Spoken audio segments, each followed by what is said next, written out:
O tamanho do Estado brasileiro e sua capacidade de intervenção na sociedade e na economia é um assunto que ainda opõe diferentes grupos pelo país. Mas há uma sensação que tem o poder de juntar todos, de que o Estado ainda é ineficiente.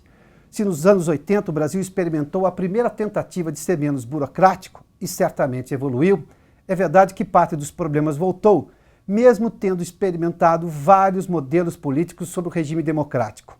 Como ser mais eficiente e avançar mais rapidamente? Esse é o assunto de nossa conversa com o presidente do Instituto Mises, Hélio Beltrão Filho. Hélio, por que o Brasil, ou a lógica brasileira, tem que sempre passar por Brasília, por mais que você queira inovar ou modernizar o país, qualquer medida tem de passar por Brasília antes? Por que essa dependência de Brasília? Eu acho que é uma mistura de duas coisas. A mais importante é a ideia do brasileiro de que precisamos de gente gerindo as nossas vidas.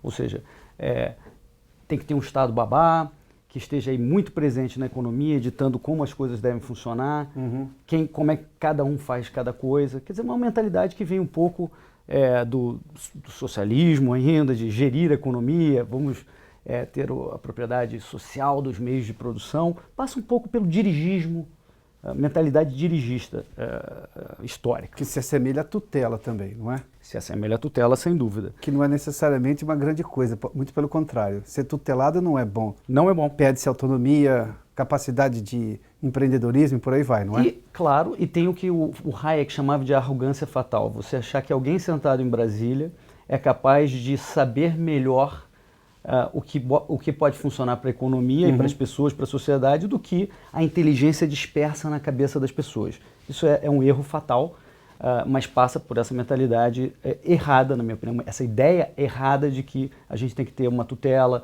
a gente tem que ter chefe, a gente tem que ter alguém dizendo como as coisas devem funcionar.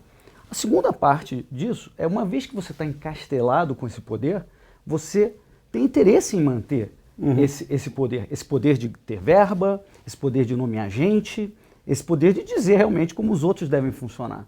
Então é uma mistura de mentalidade aliado a quem realmente tem o interesse de estar lá. Mas essa lógica de manter o poder, isso tem lógica partidária? Não. Tem lógica de corrente política, de pensamento? Ou tem simplesmente descobrimos um jeito de permanecer aqui e de alguma forma mandar no país? A lógica que eu me refiro é a lógica de você chegar ao Estado e usar o instrumento estatal para fazer valer as suas visões pessoais e favoritismos que você prefira.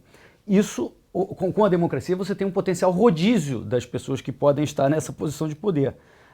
E é claro que é por isso que tem uma vinculação com a questão partidária, de você tentar chegar lá. Mas o instrumento estatal, como ele é hoje, é que tem esse poder de dirigir. Então todos tentam chegar lá, mas é o Estado que tem esse poder.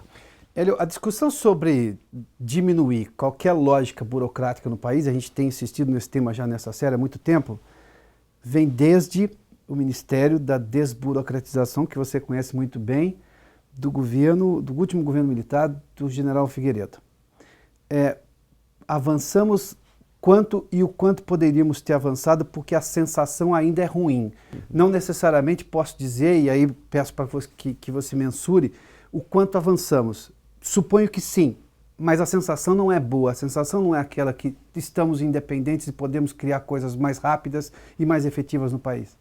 A gente poderia ter avançado muito mais, né, Adalberto? Desde os anos 80 a gente teve a revolução da informática, dos computadores e da internet. Estamos falando de 30 anos, né? Seria muito mais fácil você gerir a questão de autorizações, licenças, etc. E não obstante, tudo andou mais ou menos da mesma forma até hoje, a despeito do avanço tecnológico. A indústria do carimbo é resiliente, é isso? É resiliente, e de novo passa por certos interesses que estão ali, que estão encastelados nessa situação. É muito difícil mudar isso, principalmente se tiver aliado a uma mentalidade que a gente precisa disso, quando na verdade a gente não precisa muito disso. O que ficou, eu acho que de bom desde então, desde o Ministério da Desburocratização, com meu pai, foi, por exemplo, o Estatuto da Micro e Pequena Empresa, que se tornou um filhote, foi o Simples, e a gente tem hoje, então, um regime favorecido para pequenas e microempresas. Eu acho que isso foi um avanço, sem dúvida. Os juizados especiais que estão sendo agora desvirtuados, os juizados de pequenas causas, onde você não precisa de um advogado, isso são avanços. Mas todas aquelas eliminações documentais eliminações de leis que o meu pai conseguiu na época, a maioria dessas coisas já voltou. E os cartórios estão aí. Né? Enquanto eu assisti o documentário que vocês prepararam, onde diz que na Suécia qualquer um pode autorizar e registrar autorizar uma cópia, e nos Estados Unidos também, um notário público é normalmente um farmacêutico. Aqui no Brasil a gente tem essa mentalidade cartorial que segue indo a despeito de todo esse avanço tecnológico. É muito triste a gente ver isso. E tudo isso pode ser mudado, eu acho que com um certo trabalho, mas facilmente. E pode ser mudado com o envolvimento exatamente de quem? Lhe faço a pergunta porque nós já tivemos experiências políticas de lógica teórica política diferente. Nós tivemos diferentes governos desde essa época, ou seja, não é que não experimentamos nenhuma força política nova nesse tempo, experimentamos todas.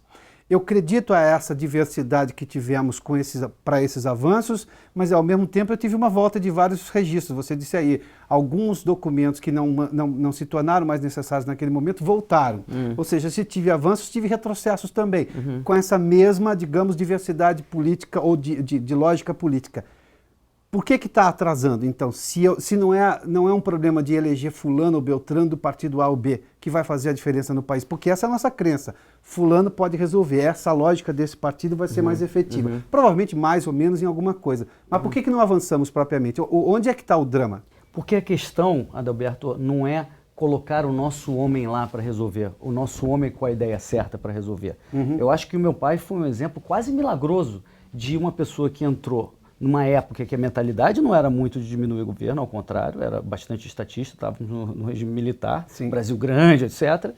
E ele teve um avanço, mas é a exceção que comprova a regra. Se você coloca uma pessoa lá e a lógica estatal e a pressão da sociedade para diminuição da intrusão do Estado não estiver presente, isso vai ser dissipado tão logo essa pessoa que tenha carisma saia de lá. Então não adianta só colocar a nossa pessoa lá. Veja, por exemplo, uma analogia não perfeita, mas que eu acho que retrata bem esse problema. Imagine que a gente queira colocar uma pessoa boa no PCC, dentro do PCC, para dizer o seguinte: vamos colocar uma pessoa boa no PCC para eles pararem de matar gente, pararem de ser criminosos, etc. Tem lógica isso? Não. Não tem muita lógica. Nenhuma. A pessoa vai chegar lá dentro e vai ter que se adaptar àquela lógica, ou ela vai ser expulsa da organização.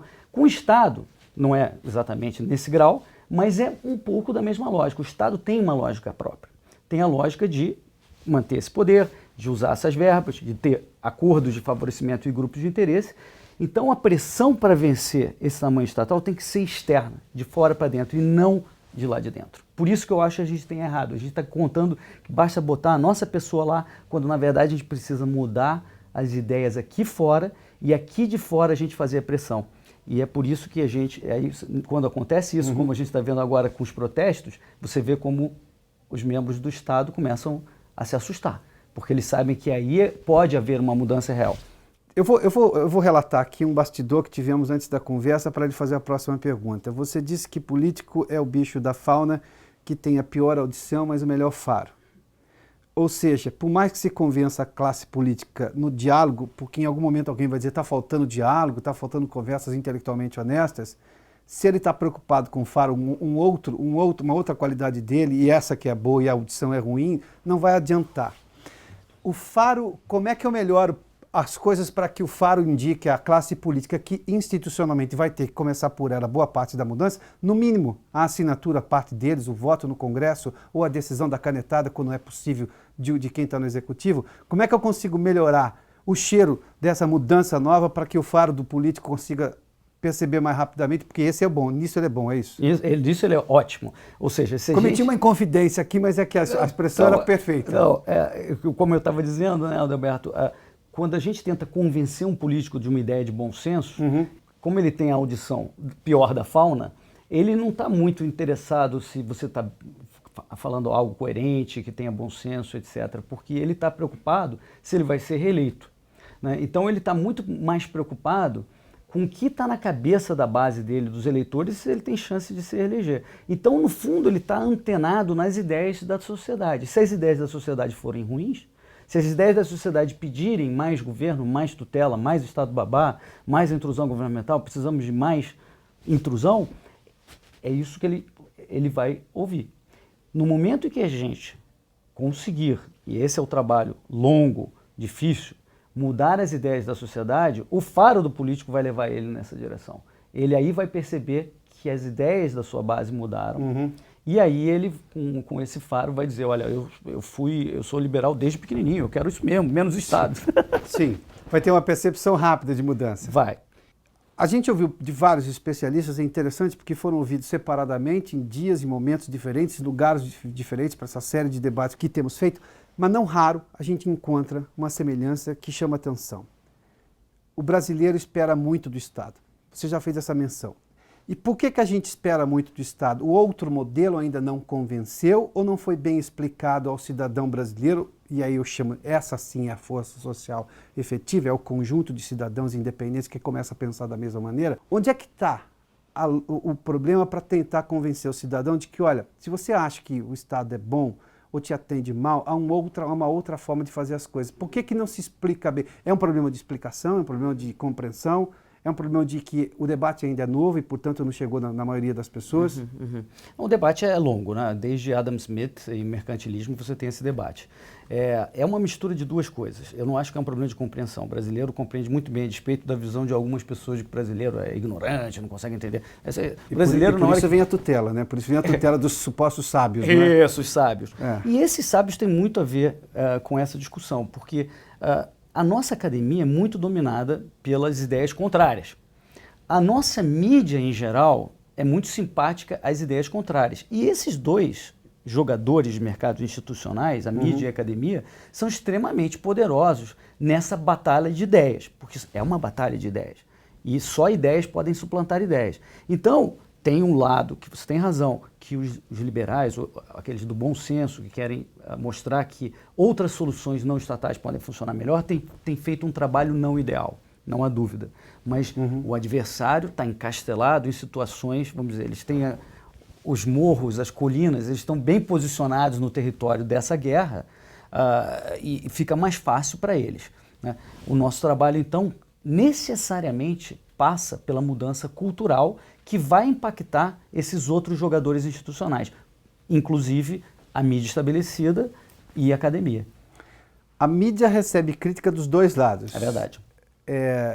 A mídia não está compreendendo, de certa forma, o processo ou está se ausentando apenas mostrando os dois lados sem se envolver diretamente no debate, na sua opinião? Olha, a mídia é uma mistura de muita gente. A gente, Sem tem que dúvida. olhar, a gente tem que olhar a cabeça de cada um, né? Então não dá para caracterizar a mídia sob uma ótica marxista de uma classe. Claro. Né? Vamos evitar essa caracterização, né? Não dá para você tirar um jornalista daí e dizer que essa classe continua igual. Cada pessoa vale.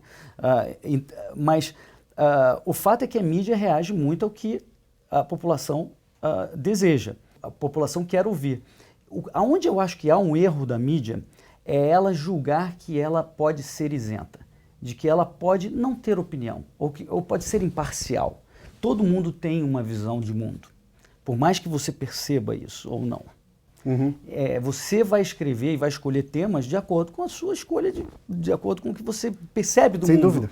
Então, você pode estar nessa aura de isenção que não existe, jogando mais para o lado, vamos dizer, estatal, de mais Estado, ou para o outro lado, né? E a minha impressão é que, na verdade, hoje a mídia está muito mais presente nas ideias não estatais. E não por culpa, não porque, mas simplesmente porque a sua visão de mundo é assim.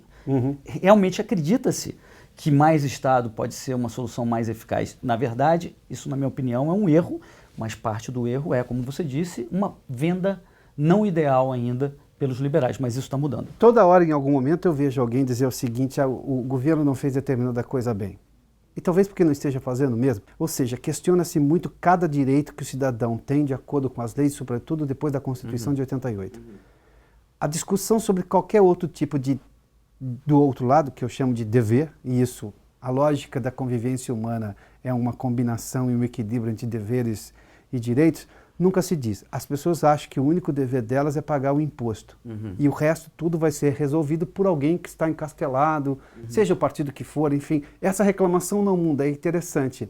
Por que a gente não tem a lógica do dever tão premente de, mas onde é que eu posso fazer mais pelo meu país, com uma lógica de envolvimento com o país, envolvimento nacional? Justamente porque o Estado se arroga a esse trabalho. Então você que já... Estou tirando do cidadão o dever dele fazer a parte dele. Você está tirando, e você está tirando tanto do cidadão em termos de propriedade dele, via impostos, que o cidadão também fica um pouco sem escolha. Você está dizendo que você vai fazer, governo, e além disso você está tomando grande parte da minha propriedade para fazer isso, e você ainda quer que eu tenha a responsabilidade de eu fazer por minha conta própria. Na verdade, o ser humano, e em geral o brasileiro, é tão solidário que faz isso mesmo. A gente tem diversas iniciativas que você vê, que são ONGs, são voluntarismo, etc. Isso acontece muito, que é quase um milagre dado o que o governo faz.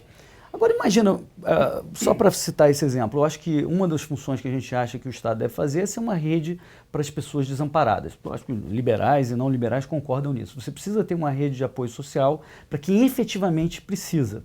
Mas se você tem uma regra de cima para baixo, dizendo o seguinte, olha, quem faz menos do que tal renda vai ganhar uma certa bolsa, etc., você começa a gerar problemas de incentivo horríveis. Por exemplo, gravidez adolescente, porque você incentiva mais uma família que tenha uma renda baixa. Então você está incentivando Mas chega a ser compreendido em números factíveis como um incentivo? Sem dúvida, porque você está gerando, como a regra é de cima para baixo e arbitrária, você está dizendo o seguinte, olha, todo mundo que qualificar nessa regra arbitrária vai receber uma benesse. Então, todo mundo passa a olhar isso como uma meta de incentivo. Em economia é assim, você cria um incentivo, você vai gerar mais daquilo. Então, você vai ter mais, por exemplo, gravidez adolescente. E acontece. E esse é o problema da regra estatal arbitrária. Se você tivesse, por exemplo, a opção de dar o seu dinheiro que iria para programas sociais para ONGs auditadas que tivessem no mercado, você provavelmente escolheria uma ONG que você visse que tem uma auditoria que mostra que 95% dos recursos chegariam efetivamente a quem precisa e não chegariam a quem não precisa, que é o caso da nossa claro, regra atual. E provavelmente, Adalberto, você escolheria uma ONG que trabalhe na sua área de comunidade, onde você passa a ter mais responsabilidade, porque aí você pode olhar se aquilo está tendo o resultado que você espera. Então, mesmo na questão da rede social, que é algo que a gente vê como um trabalho estatal, há alternativas de solução que são não estatais, que trazem de volta a questão da responsabilidade que você menciona, que é muito mais importante você devolver ao cidadão a responsabilidade por resolver os problemas sociais do que você entregar na mão de Brasília. Quando você disse há pouco, numa resposta, todo mundo vale, ou seja, todo mundo é importante, hoje se tem uma cisânia imensa. As redes sociais amplificam tudo, mas qualquer discussão que se tenha hoje, há sempre uma rememoração do passado. Mas antes fulano não pensava assim. Como se as pessoas não pudessem evoluir ou mudar de pensamento para o lado que for. E elas têm direito, isso é livre-arbítrio, e não há mal nenhum o livre-arbítrio, muito pelo contrário. Onde é que está o problema disso? Está no que você chamou anteriormente de fulanização, ou seja, você não está discutindo ideias, está discutindo a pessoa que está sugerindo aquela ideia. Ou seja, eu não dou o mínimo de credibilidade a ela só porque é fulano. Se a ideia vier de outra pessoa, talvez eu considere. Mas a ideia em si é a mesma. Uma vez implementada institucionalmente, todo mundo passa a viver sob o vigor daquela lógica, não é? Onde é que está o problema da discussão? Porque nós temos hoje qualquer debate, eu vou citar uma frase do filósofo romano, uma rede de ódio. Você tem grupos armados com a caneta ou com o computador agora, para destruir aquela ideia a partir de quem a proferiu, de quem a defendeu. Na verdade, tem aquela frase, né? Pequenas cabeças discutem pessoas e mentes mais sábias discutem ideias. E é isso mesmo. E tem uma mistura com o que a gente estava mencionando antes de classe, que é também uma mentalidade marxista, de colocar todas as pessoas dentro de uma classe pré-estabelecida. Então, só porque você é branco ou porque você tem dinheiro, você necessariamente vai pensar e agir de uma certa forma. De novo... Isso é preconceito ao inverso, É um preconceito, sem dúvida é um preconceito. Ele não está levando em conta a sua individualidade. Ele está te considerando parte de uma classe amorfa, que tem que pensar só porque está num grupo arbitrário colocado. Então, isso é um erro, mas vem de novo, só para mostrar a origem, vem de novo dessa mentalidade marxista de classes. A gente tem que lutar também contra isso. Você vê que também está ligado na questão de ideias. Claro. Como é que eu diminuo o Estado brasileiro hoje, levando-se em conta que eu tenho uma estrutura que não está pronta para isso? Como é que eu convenço? Como é que eu começo um processo de mudança? Sendo que nós já fomos bem-sucedidos em duas coisas imensas. Uma é democracia, a outra é estabilidade da moeda. Nós já fizemos coisas grandes no país, embora as pessoas comecem a achar que não, esse país nunca vai dar certo. Fizemos e são recentes, eu não estou falando de nada de 200 anos atrás, estou falando de coisas recentes. Como é que eu começo esse processo de diminuir o tamanho do Estado para ser mais eficiente e o Estado se dedicar verdadeiramente ao que ele consegue fazer melhor e que talvez ninguém mais possa porque você depende de um poder central? A primeira coisa a reconhecer, Adalberto, é que esses exemplos que você mencionou, a estabilização, ou sei lá, tirar o Collor do poder, foram bastas que a população deu a políticas públicas, a atos do governo. Não foi porque... não era o Fernando Henrique não queria efetivamente privatizar, ele foi obrigado a privatizar. O Collor não quis sair, a população, e o Congresso aderiu, deu um basta à situação da corrupção na época. Ou seja, vem das ruas realmente, vem das ideias, vem do público. E eu acho que é por aí que nós temos de novo fazer isso. Para que isso seja duradouro e não seja só algo que você faz e saiu e depois volta o Estado de novo à lógica de Brasília novamente, você tem que ter uma meta mais de longo prazo, como, por exemplo, alterar a Constituição ou ter uma bancada liberal, grande, representativa, multipartidária, até não precisa estar dentro de um determinado partido, mas você ter uma bancada liberal no Congresso que demonstre o tempo inteiro de que intrusões governamentais são contraprodutivas, na medida em que sejam. A gente pode discutir quais são e quais não são. Eu acredito que a maioria esmagadora são. Mas essa bancada liberal faria esse trabalho de tornar essas conquistas, que normalmente têm sido de curto prazo, talvez o Plano Real tenha sido mais longo prazo, ainda bem, mas tornar mais longo prazo e, eventualmente, até mudar a Constituição. Eu acho que a gente tem que caminhar nessa direção. Para isso, a gente precisa mudar as ideias da população para que a gente consiga efetivamente alcançar essa bancada liberal no Congresso. Qual é a sua percepção de ambiente hoje para isso, para esse debate andar rapidamente? Você vê hoje o país mais pronto a pelo menos começar esse debate real? Eu acho que finalmente chegou a hora. Na minha opinião, a gente está começando a assistir. Há mais ou menos 10 anos, quando eu comecei a participar do debate de ideias, basicamente não existiam liberais, não existia quase ninguém defendendo as ideias liberais. A gente tinha o Paulo Rabelo defendendo, sem dúvida, poucas pessoas com cabeça muito boa, mas não havia uma institucionalização dessas ideias. Hoje mudou tudo. Hoje você tem dezenas de institutos, centenas de grupos de estudo, palestras todos os dias. E isso é o primeiro passo. O primeiro passo é a discussão das ideias. Em seguida, você vai alcançar a cultura. Então, você vai começar a ter jornalistas, você vai começar a ter escritores, mídia, academia. E aí, eventualmente, você vai chegar na política. Eu costumo fazer uma analogia, Adalberto, de que isso é um campeonato de futebol. Os liberais estão em último no campeonato todos os anos. A gente perde e está em último todos os anos. O goleiro são os grandes pensadores, vamos dizer, o Hayek, o Mises, o Friedman, etc. A defesa são os PhDs que estão na academia. O meio de campo é a cultura, jornalistas, escritores, música, etc. E o ataque é o político, está lá esperando a bola ser trabalhada e chegar para ele colocar para o gol. Nós, liberais, ainda não temos a cultura. Não existe o liberalismo cultural. Foi morto, foi massacrado pela mentalidade esquerdista no século XX. A gente perdeu essa batalha. A gente agora está começando a ressurgir. Finalmente a gente começou a ter uma defesa de novo. De vez em quando a gente tem uma vitória, uma partida, a gente consegue ganhar. Sim, já claro. tem torcida, finalmente, coisa que não existia, Adalberto. É incrível como já tem torcida. Tem muita gente seguindo, é só ver o Instituto Mises Brasil, tem 25 mil pessoas por dia no site, é uma coisa impressionante. Então você, quando chegar a ter um meio de campo efetivamente que jogue bem, o Messi e o Neymar, que estão nos outros times, vão chegar e falar, não, eu quero jogar aí no teu time, eu sempre gostei do teu time, eu quero vir para cá. E aí a gente vai atrair gente boa de Faro também, né? Os políticos de Faro para fazer gol pelo nosso time. E a gente aí pode ter chance de ganhar o campeonato. Mas o jogo já mudou. A gente já não é o lanterna sempre em contestes todos os anos. A gente já ganha uma partida ou outra e a gente já tem dinamismo. Então, e a esquerda está perdendo dinamismo. A mentalidade estatista está deixando de ser cool.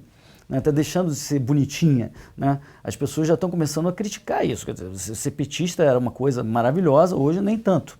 Então isso já está mudando, é que é difícil de perceber à medida que está acontecendo. E como é que eu faço uma mudança, porque mudança pressupõe algumas quebras de modelos, sem perder o que a maior parte das pessoas considera boa? Ou seja, ninguém quer abrir mão de liberdade de expressão, e é interessante porque a Associação de Bairros dos Jardins aqui, nessa hora, quer a mesma liberdade da Associação dos Bairros de qualquer lugar da periferia do país, ou seja, todo mundo quer a mesma liberdade, ou seja, ninguém quer abrir mão disso. A inflação é uma coisa, começou a subir de novo, todo mundo reclama, ninguém mais quer aquela lógica inflacionária de hiperinflação que se tinha no país, de completa desestabilidade. Essa é a reclamação com o modelo econômico, sobre tudo isso. Pode ser por uma sorte de razões, mas o momento, a coisa principal é essa. Como é que eu consigo avançar sem quebrar o que se conseguiu e que é aprovado? Eu vejo pouco risco em a gente ter problemas nas conquistas que a gente já conseguiu. Como você mesmo disse, a gente não topa mais inflação. A gente não topa mais violação à liberdade de expressão, que seja efetivamente uma intrusão desmedida. Isso eu realmente não considero que isso seja um risco. Então as discussões passam a ser as outras intrusões governamentais que todos nós percebemos que o Estado está muito maior do que deveria ser. Então eu acho que essa batalha estando em jogo, a tendência é que essa parte seja diminuída, ou seja, se tornem conquistas, enquanto a gente mantém as outras conquistas que já estão aí estabelecidas. Eu não vejo muito risco nas conquistas, porque a mentalidade do povo brasileiro é inflação nunca mais. Mas você veja, Adalberto, que quando a geração muda, o risco aumenta. Porque aquelas pessoas que nunca viram a hiperinflação falam, pô, qual é o problema de um pouquinho mais de inflação? A gente sabe, claro. Mas eu acho que nossos filhos não. Então, é óbvio que isso tem que ser sempre lembrado, como era antes, sempre, mas não, hoje eu não vejo esse risco. Hoje eu vejo esse risco como baixo. Dá para fazer um processo pensado e testado? O que eu sugiro é, e que já vi na verdade sugestões assim, experimenta-se desonerações em determinada área para ver se você consegue aumentar a competitividade do produto brasileiro. Ou, por exemplo, se repassa mais as prefeituras porque elas estão mais próximas e podem fazer. Se não fizer, volta ao modelo anterior. Porque qualquer grande mudança gera um debate tão imenso que não acaba nunca e nenhuma mudança é implementada. É verdade. Qual é o formato de eu conseguir isso, viabilizar uma mudança, seja no setor público, seja em uma mudança do setor público que afeta o setor privado, que é onde vivemos todos? Eu estou plenamente de acordo com você que tem que ser gradual, nunca pode haver uma ruptura. Então, qualquer avanço que possa ser feito no sentido de menor intrusão governamental, eu acho que nós deveríamos apoiar. E aí você vai ver o resultado ou não. Eu tenho certeza que a gente verá resultado. É um apoio experimental, então, é isso? É um apoio, vamos chamar até de oportunista, porque é onde você consegue. É onde já existe a tal viabilidade política, porque você já conseguiu um trabalho no campo de ideias, que aquilo se tornou viável politicamente. Então, se o avanço é possível, é por aqui, vamos apoiar esse, porque esse é o que é possível agora. Se o avanço possível é aquele, vamos apoiar esse, porque esse é o possível agora. Claro que faz sentido fazer experimentações de, vamos repassar mais para o município, tudo isso faz todo sentido, só que na lógica política você não vai conseguir convencer ninguém porque eles não têm audição, de novo. Sim. Então você não vai ter, você vai encontrar uma parede na hora que você sugerir isso porque eles têm os interesses deles. Então você avança onde você consegue avançar e dali você tenta estabelecer seus avanços e parte para o próximo de forma gradual. Hélio, muito obrigado pela entrevista. Obrigado, Roberto. Obrigado pela conversa. Valeu, obrigadão.